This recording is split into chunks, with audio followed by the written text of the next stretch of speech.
Bonjour à tous et bienvenue dans ce nouvel épisode de Photantique où l'on parle de photographie antique et atypique. Et pour aujourd'hui, retour sur un appareil légendaire que l'on m'a prêté il y a maintenant 3 ans. Ça fait un certain temps que je dois vous faire cette vidéo. C'est l'occasion. Il s'agit du Minox GT35. Ce qui m'a pris du temps au départ, c'était de trouver la pile. Je l'ai trouvé juste avant le premier confinement. Les différentes aventures qui ont suivi ont fait que il n'y a que maintenant que je vous présente cet appareil photo là que j'utilise maintenant depuis fin de l'année dernière. J'ai fait 2 pellicules avec, donc je peux vous en faire un petit retour. Minox, c'était une marque allemande qui faisait des petits appareils photo comme celui-là, qui était connu notamment pour faire les plus petits appareils photo du monde et des appareils photo de qualité. Si on voit que ça a l'air d'être quand même qualitatif et à l'utilisation, ça se confirme. Pour celui-là, le GT35, je connais pas tous les modèles. Peut-être si j'ai des demandes, je ferai une vidéo sur les Minox en général, mais ici j'en ai qu'un à vous présenter. Le GT35, il a un 35 mm f2.8 avec mise au point manuelle. Ici, priorité à l'ouverture que l'on règle ici. De l'autre côté, on va changer la sensibilité en dessous quand on change le film. Donc c'est un appareil photo rétractable, c'est-à-dire que une fois qu'il est rangé, il prend pas de place. On le rouvre ici. Pour charger le film, on tourne 2 fois et on prend la photo. Je vais me mettre juste devant le micro. C'est très silencieux quand on est à l'extérieur. Au niveau des contrôles, à part ce qu'il y a sur l'objectif, pas grand chose. Une postée ici et ici un mode contre-jour qui va permettre de doubler l'exposition. Dans le viseur, on a une indication de la vitesse, ce qui nous permet d'éviter les flous de bouger, et c'est tout. Et bien sûr une indication du cadrage. Il faut travailler en zone focus. C'est-à-dire qu'on va travailler à peu près en hyperfocal. Je dois dire que je suis pas forcément habitué. Au niveau de l'utilisation que j'ai pu en faire, je trouvais vraiment bien confortable avec mes petites mains, puisque tout tombait sous la main en fait, malgré sa toute petite taille. Par contre, sur le résultat, c'était pas forcément ça par rapport notamment aux autres appareils. Tout simplement parce que j'ai vraiment du mal, comme avec le Zorki 11, à faire le point en zone focus.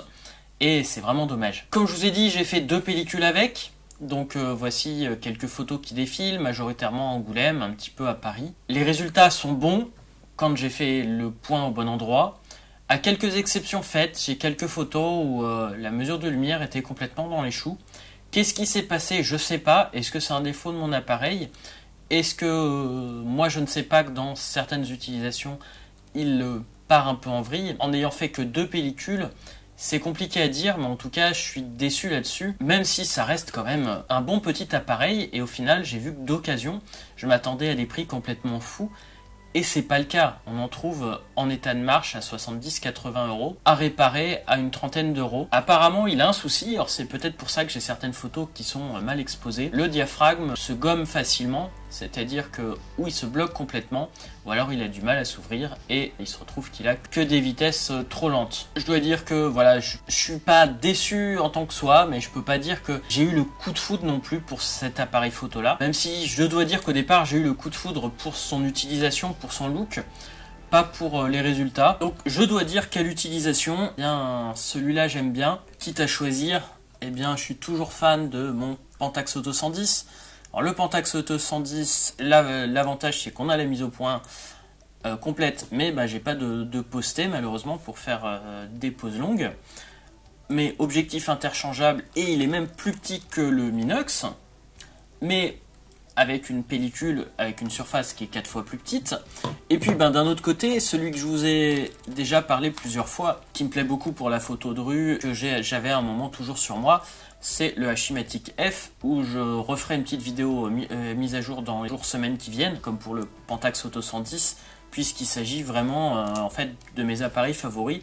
Et je dois dire que voilà, j'avais eu le coup de foudre pour celui-là, au niveau du résultat des images, un peu moins pour celui-là au niveau du résultat, même si c'est un appareil photo que j'apprécie quand même, mais je vais le rendre et je suis pas sûr que j'en chercherai un plus tard. Mais c'est pas complètement fini pour celui-là. Au niveau des vidéos, et peut-être moi pour mon utilisation, je sais pas, puisque dans cette boîte ici, j'ai un appareil photo soviétique et à l'intérieur,